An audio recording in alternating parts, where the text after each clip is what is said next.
Добрый день, друзья! Сегодня тема моего диалога – стоит ли входить в майнинг. Если посмотреть YouTube, это одна из самых любимых тем блогеров. Тот же Протон выпускает ролики на эту тему чуть ли не каждый раз в месяц. А все остальные также периодически выпускают ролики, стоит ли входить в майнинг, добавляя к этой фразе конкретную дату. Декабрь 19, январь 20 и так далее. Но мы будем говорить немножко о другом. То есть идея этого ролика пришла мне в голову после просмотра 5 или 6 блогера на эту тему, где я слышал ровно одно и то же. Кучу цифр, в общем-то, правильных, но не раскрывающих саму суть и уж точно ничего не говорящих о самой перспективе данного заработка не только сейчас, но и на дистанции.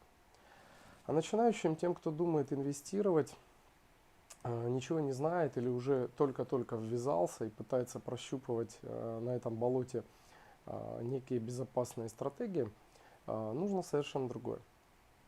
Им нужно общее понимание того, что будет, какие риски и проблемы, какой профит возможен. И хоть примерно, что для этого надо делать. Какие средства необходимо вложить и какими навыками и знаниями обладать. Вот именно об этом я и хотел бы немного поговорить. Высказать свое, так сказать, имхо на то, что есть и что будет. Ну а цифры смотрите у других блогеров, у других авторов. Я постараюсь приводить их только в случае крайней необходимости или как пример, чтобы показать что-то. Итак, майнинг. Добыча цифровых активов с последующей монетизацией этих активов путем продажи и перевода в фиат. В конечном итоге огромная часть добытых цифровых активов или монет продается с целью оплаты электричеством, покупки товаров, других там видеокарт, услуг через ту же крипту, либо через фиатные валюты. Для человека далекого от майнинга деньги как бы берутся из воздуха. Это как бы халявные деньги. Но это, естественно, не так. Это полноценный бизнес со своей структурой затрат, некими необходимыми вложениями. И как каждый бизнес, он имеет свои фазы развития. Первая фаза была фаза так называемого стихийного или домашнего майнинга. Когда каждый, кому не лень, кто обладал некими необходимыми знаниями и требуемой суммой для покупки нужного оборудования, покупал его, ну и добывал криптовалюты. Сначала это приносило мало денег, хотя надо сказать, что это мало сейчас считалось бы за огромное счастье. Потом, по мере роста биткоина и эфира, все больше и больше, хайп 2017 года привлек миллионы людей в майнинг. Пришли люди, которые уже могли покупать много оборудования, очень много. Привлекать специалистов. Обычно это были майнеры первой волны. Началась вторая фаза. Но тут же курсы просели. Кормушка, которая считалась бездонной, стала кормить в десятки и сотни раз большей мощности. При этом, естественно, выдавая все меньше и меньше овса, то есть криптовалюты. Но на вере в будущий хайп мощности все равно росли, росли и росли. Это также подогревали все производители лопат, асиков, видеокарт, памяти и прочего железа. И стихийный майнинг становился все более и более профессиональным. В принципе, этот процесс, эта фаза идут и сейчас. Только та же карта RX 570 приносила 80 центов в 17, 2 доллара зимой 17, полдоллара на начале 19 и в начале 20 уже 0,3 доллара. Тенденция, я думаю, очевидна. Вы спросите, будет ли новый хайп и рост профитности? Да, думаю, будет. Но смогут ли на этом заработать майнеры? Вот в этом я совсем не уверен. Почему? Потому что майнинг сложный процесс, растянутый во времени. В отличие от трейдинга, за 10-15 минут в нем прибыль получить просто невозможно. Какой из этого следует вывод? Вывод очень простой. Вы должны сразу понимать, что майнинг это высокорискованный и очень затратный бизнес, требуемый большого количества специализированных знаний, еще и с некими элементами везения. Такой покер новой волны. Сделал все как надо, курсы как минимум не упали, ты на коне, ешь свой бутерброд, доволен, счастлив. Но если сделал все как надо и курсы просели, ушел в минус, даже по электричеству. Ну что ж, бывает. То есть подход и понимание этого, как это работает, очень сильно повышает устойчивость данного бизнеса и профит от него. Стоит ли выходить сейчас в майнинг? Но если вам срочно нужны деньги, то однозначно нет. Если вы не готовы потратить кучу времени и денег на хобби с нулевым или небольшим профитом, то тоже нет. Если у вас нет доступа к дешевой розетке, то, вероятно, также нет. Ну и, соответственно, при строго противоположных ответах на эти вопросы, да. То есть вы можете рискнуть и войти в майнинг. И даже рискуете, подучившись немножко, естественно, поднабравшись опыта, получить прибыль. Не огромную в 99% случаев, но как минимум не разориться. Стоит ли рассматривать майнинг как возможность построения некого выгодного долговременного бизнеса? Если смотреть на перспективы, то я четко отвечу нет и еще раз нет. Я понимаю, что это будет очень многими оспорено, но это мое мнение, я его никому не навязываю. И никакой новый хайп не изменит, к сожалению, тенденции. А тенденция очень-очень проста. Для получения все той же суммы денег в виде дохода необходимо вкладываться в оборудование по гиперболе. Все больше и больше и больше, так как выход с единицы оборудования все ниже и ниже. Бесплатная розетка будет выгодна, вероятно, всегда, но даже на ней срок окупаемости оборудования очень быстро растет. То есть год, два, три. Про платную и говорить нечего. Надеюсь, в общем, я данный вопрос осветил, и хотелось бы теперь поговорить о стратегиях майнинга, если вы все же решили войти в данный бизнес. Но перед началом рассказа о стратегиях я прошу вас подписаться на канал и на группу Telegram, которую я создал, где мы с вами сможем поговорить, поспорить на эти и другие темы, связанные с майнингом. Ну а также жмакнуть лайк, ну или дизлайк, если вам не нравятся те мысли, которые я говорю, или сама форма подачи. Продолжим. Какие же существуют стратегии майнинга? Первую стратегию назовем ленивый майнинг. Это именно та стратегия, которую имеют в виду все блогеры, когда высчитывают оборудование и его окупаемость. Стратегия заключается в выборе одной-двух основных, почти всегда это крупные монеты и их добычи. Крупные для того, чтобы не сильно шатало объем добычи в длительные промежутки времени, сильно не менялся курс, ну и прочие плюшки. Тогда можно прогнозировать неким образом месячный профит и, в принципе, настроив оборудование один раз, поднастроив его, не лазить в него постоянно, а только мониторить его выход из строя, обслуживать, ну и, в принципе, все. Ну, естественно, продавать периодически добываемую криптовалюту. Какие плюсы у данной стратегии? Мало времени уходит на процесс поиска самих монет. Сделал настройку оборудования один раз и, в принципе, только обслуживая железо. Значит, малые риски. Риски просадки курса, китка бирж. Это естественно, так как крупные монеты обычно представлены сразу на нескольких серьезных биржах, следящих за своей репутацией. Риск невостребованности монеты крайне мал, то есть стаканы на покупку крупных монет обычно достаточно большие, и даже крупные майнеры с большим количеством оборудования могут продать все добытые криптовалюты. Также малые требования квалификации. Не нужно ставить много кошельков, бирж, разворачивать какие-то ноды, запускать прокси и прочее, прочее. Обычно выбирается только пул и все, изредка он меняется по разным причинам. Для особо ленивых есть еще и NiceHash с автопереводом в самую устойчивую криптовалюту, это биткоин. А какие минусы ленивого майнинга? Естественно, это достаточно малый профит. Просто потому, что этой стратегией пользуется основная часть майнеров. По ряду причин. У кого-то завод оборудования целый, ему важна прогнозируемость и гарантии дохода. Попробуйте рискнуть при месячной оплате за электричество в 1 000 000 с лишним. А у кого-то завал на работе и нет времени на майнинг, так периодически возникает у всех, кто-то уехал в отпуск. Здесь надо признать, что я сам в отпуске на 2-3 недели всегда оставляю оборудование на NiceHash. Ничего плохого в этом абсолютно не вижу, нормально. И другие причины. Вторая причина – это часто зависимость от посторонних. Это могут быть некие майнинг-отели с дешевой розеткой, обслуживание, то есть люди по обслуживанию NiceHash, пулы, мультипулы и так далее. Любой сбой или изменение условий ложит прибыль в ноль, а вы или не в курсе, потому что вы не смотрите, или вам некогда что-то исправлять. Или невозможно чисто физически, допустим, если вы находитесь в 3000 километрах. Третья причина, назовем ее инертность. Опять же, поменялись вводные условия по криптовалюте упал курс, сильно выросла сложность, бомбу сложности ввели там и так далее.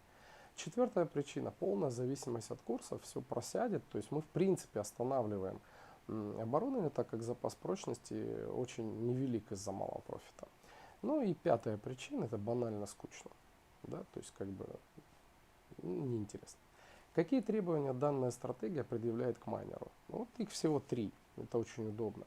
Основная – это доступ к дешевой розетке. Снижение каждой копейки затрат на электричество – это прямой рост на эту же сумму дохода.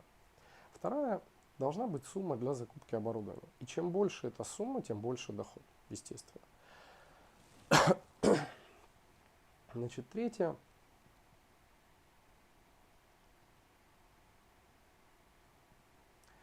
Третье – знание по первичной некой оптимальной настройке оборудования.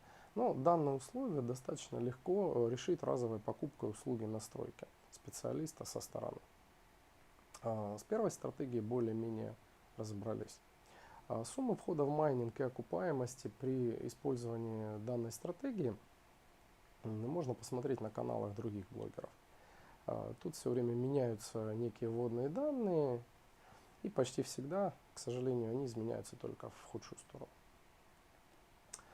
Ну, допустим, у вас нет пары миллионов, да что там, нет даже пол-лимона рублей, но есть время и желание прикоснуться к майнингу, попробовать свои силы, где-то попытать удачу, просто провести время как хобби, но с вероятностью что-то заработать к чаю, а может быть и не только к чаю.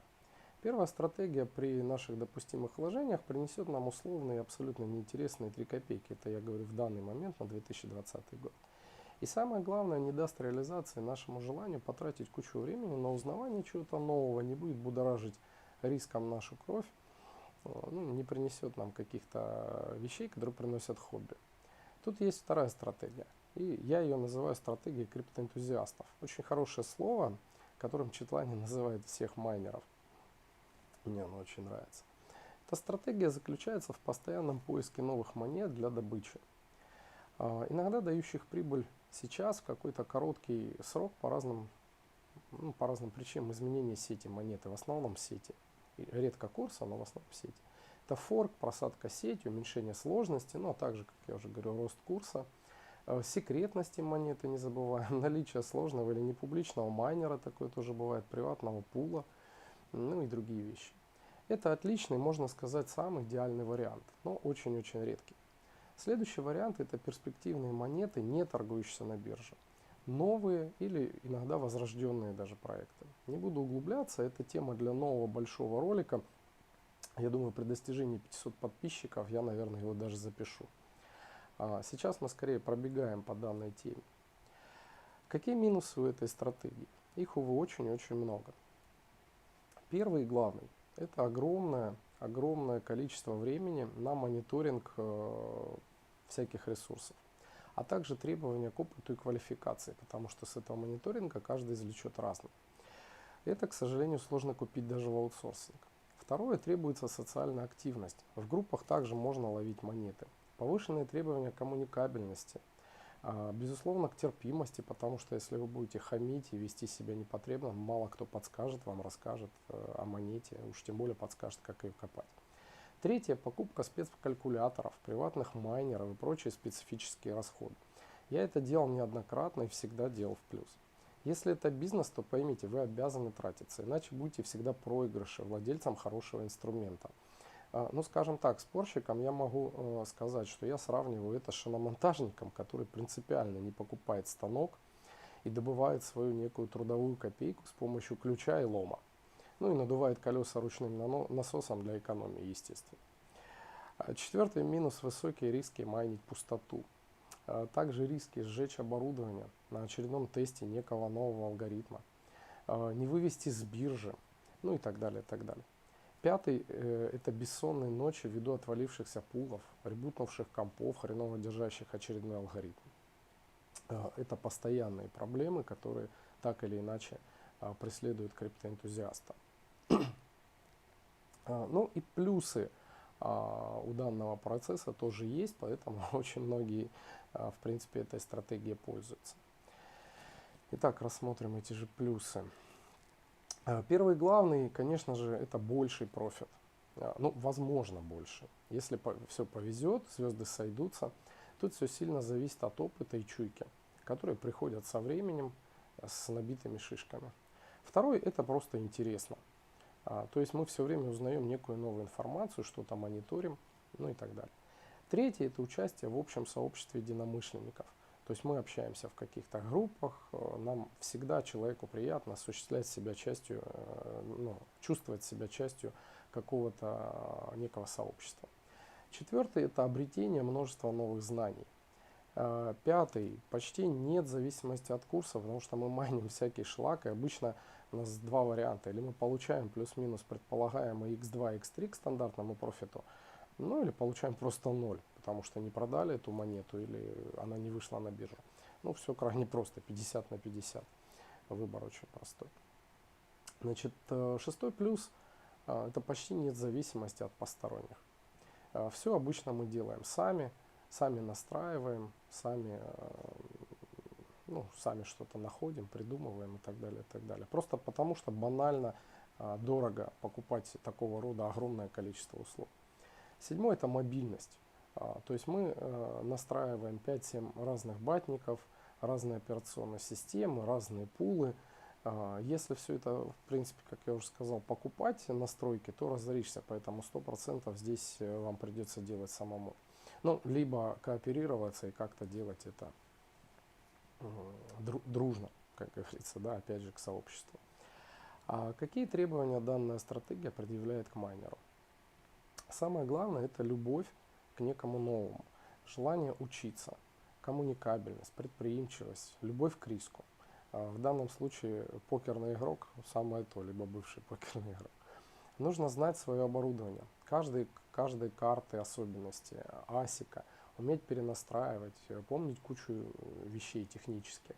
Частично снимает проблемы Hive, но на винде гораздо больше мобильности, очень много майнеров, которые только под винду, поэтому нужно иметь и то, и то. Итог всего, что я наговорил. Первый тип майнинга профитен в хайповые времена, но требует постоянных вложений в обновление оборудования при небольшом, но достаточно стабильном, надо признать, профите. Во времена просадки курсов оборудование лучше как минимум останавливать, ну а может быть и продавать, нужно смотреть по цифрам вашей розетки. Оборудование нужно все больше, больше и больше, и эта тенденция будет в дальнейшем, так как профит на единицу оборудования падает. Этот процесс естественный, непрерывный, ввиду новых желающих откусить кусочек этого пирога. В итоге или завод с сотнями асиковых карт, или оно вообще того не стоит. Второй тип майнинга имеет более высокие риски, но позволяет получать на меньшем количестве оборудования гораздо больше доход на единицу оборудования. Требует достаточно много времени, очень много времени, я бы так сказал. Это как еще одна работа, поэтому с одной-двумя картами это все равно не имеет никакого смысла. Также тенденция будет к росту оборудования, потому что выхлоп падает. Но пониже, чем при первом типе, потому что, как я уже говорил, мы от курсов зависим не так много. Плюс ограничен сверху, так как управлять заводом и перебрасывать этот завод, некий оборудование с монеты на монету намного сложнее. Ну и по ряду других причин, там мощности монет и так далее. Майнинг большой мощностью вообще имеет свои плюсы и минусы. В обоих случаях мы также не должны забывать про мониторинг. Но это все темы новых разговоров. Я, в принципе, так уже здесь много наговорил, достаточно надоел, поэтому спасибо большое за внимание. Если было интересно и вы готовы поспорить, то подписывайтесь на канал, на группу в Телеграме, ставьте лайки. Как я уже говорил, при достижении 500 подписчиков обещаю снять ролик, подробно рассказывающий про вторую стратегию майнинга, про поиск новых монет. Но я надеюсь, что это будет не очень скоро, и я могу спокойно халявить дальше. Всем пока и профита всем. Удачи!